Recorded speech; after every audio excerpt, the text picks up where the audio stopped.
Down, financial markets are in chaos, and it's not over yet, not by a long shot. Basically, greed, dodgy loans and bad debt are to blame. So you'd think we'd all be a bit cautious with our credit cards. Some of us may be, but not the kids they call Generation Y. They're young, reckless, and they've racked up an astonishing $60 billion of debt.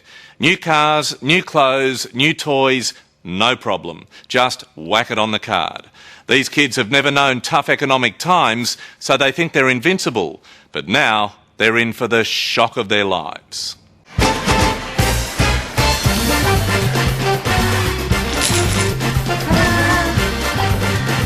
The world economy is in freefall, on the brink of recession.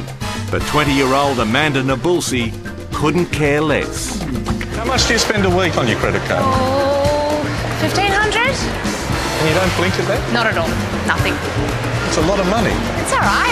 It's happiness. Amanda's typical of Generation Y, those aged between 18 and 28. She still lives at home, has no bills to pay. She earns $35,000 a year and happily blows every cent. Don't look at the price, really. If you love it, you love it. That's it. Get it. Don't have hesitations about it. Don't have second thoughts. What, whack it on the card? Yeah, and pay it off later. It's like a take-home lay-by. Pretty amazing. Today, she's unleashing a brand new credit card. Limit $5,000. That's beautiful.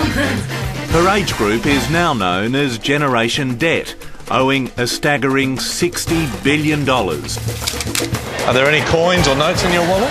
5 cents. And underpinning their attitude is a naive confidence everything will be okay. What do you think older generations think about your attitude to spending? We spend too much money. That's what they think. I get told off by old ladies about, you're spending too much money. I mean, that's my concern, not anyone else's concern. Where I'm heading has got to do with me. It's got nothing to do with anyone else. It's my bill, it's my debt, I'll deal with it. And if I can't afford it, I'll just, go bankrupt. Oh, I don't know. This is a generation which is only going to know debt and no assets, and that's an extremely dangerous combination for an economy facing a global recession. The world financial crisis has been caused by debt. Why does Gen Y keep spending?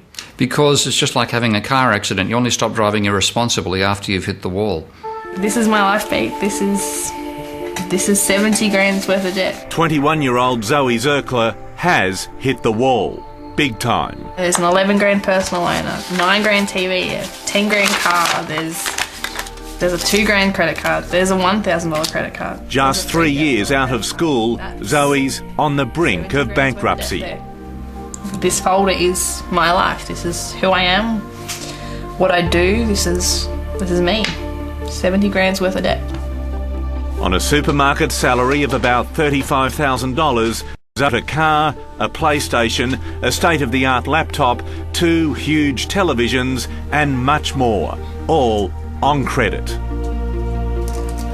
When you look at all this paperwork, $70,000 worth of debt, what do you think? Why? Why was I so stupid? Why wasn't I just happy with what I had?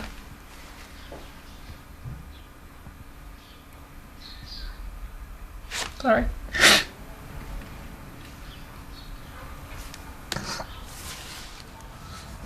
It's really it's that bad for you. Yeah. They're destroying their future. They're not going to be able to afford to have kids. They're not going to be able to afford to have a home.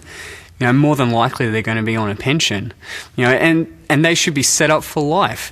And we've squandered it on what, like a big screen TV and a flashy car. It's soul destroying. Okay, that gives us a total of $25,000 worth of debt. Ben Paris runs a debt management service. This into my calculator. This is their last stop. People with debt are calling here. It's either this or bankruptcy. He goes into bat for people like Zoe, trying to negotiate a deal with creditors. Business is booming.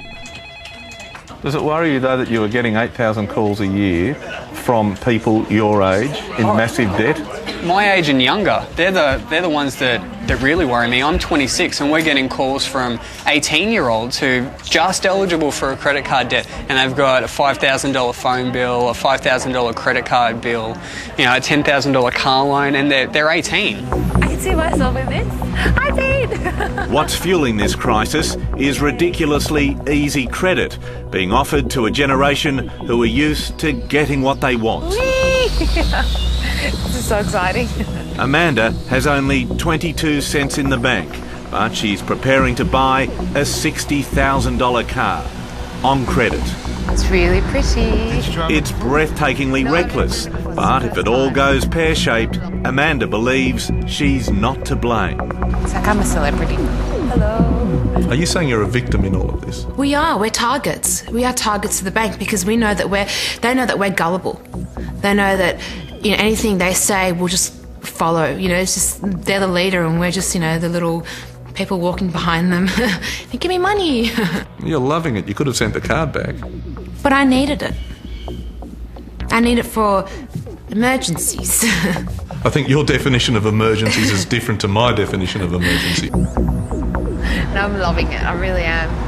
It's fabulous. What role does easy credit play? An enormous role, because even if you only knew the good times and you're willing to be irresponsible, it takes an irresponsible lender on the other side to give you that credit. And I really don't blame the kids for this. Economist Steve Keen says the bad debt Generation Y is accumulating mirrors the bad debt that's led to the global financial meltdown. Haven't the banks learned their lesson from the subprime debacle? They haven't learned it because they're still looking for the best possible margin, and the competitive pressures in the market mean that if they don't provide an irresponsible bit of credit card lending to some Gen Y, somebody else will do it, and they want to get hold of the fees and get hold of the high margins they get on those loans. Only when the whole thing goes belly up will they suddenly turn the tap off.